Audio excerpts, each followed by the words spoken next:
नमस्कार, मी सचिन गव्हाणे आपलं स्वागत करतो मेट्रो नाईट या बुलेटिनमध्ये। बुलेटिनची सुरुवात करूयात एका ब्रेकिंग बातमीनं।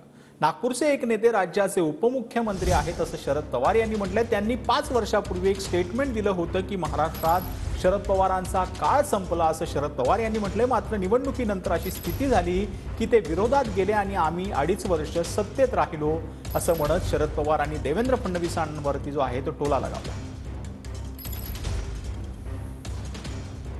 यहाँ के एक नेता है, आज भारत से गवर्नमेंट देश के सीएम है। उन्होंने 5 साल पहले इलेक्शन के पब्लिक स्टेटमेंट दिया था कि महाराष्ट्र में शरद पवार एरा खत्म हो गया।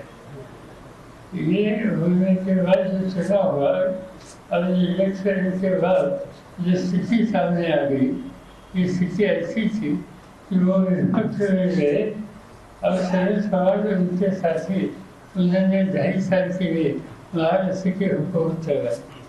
आता से जैसे सीएम गया है कैसे शिक्षण जुड़ी बघितलं मी विदर्भ वेगळ्या केल्याशी मी लग्न करणार म्हणजे माझ्या वाचनात आलं होतं की वेगळ्या विदर्भ झाल्याशिवाय मी लग्न करणार नाही असं एक स्टेटमेंट आलं होतं. मला माहिती नाही खरी गोष्ट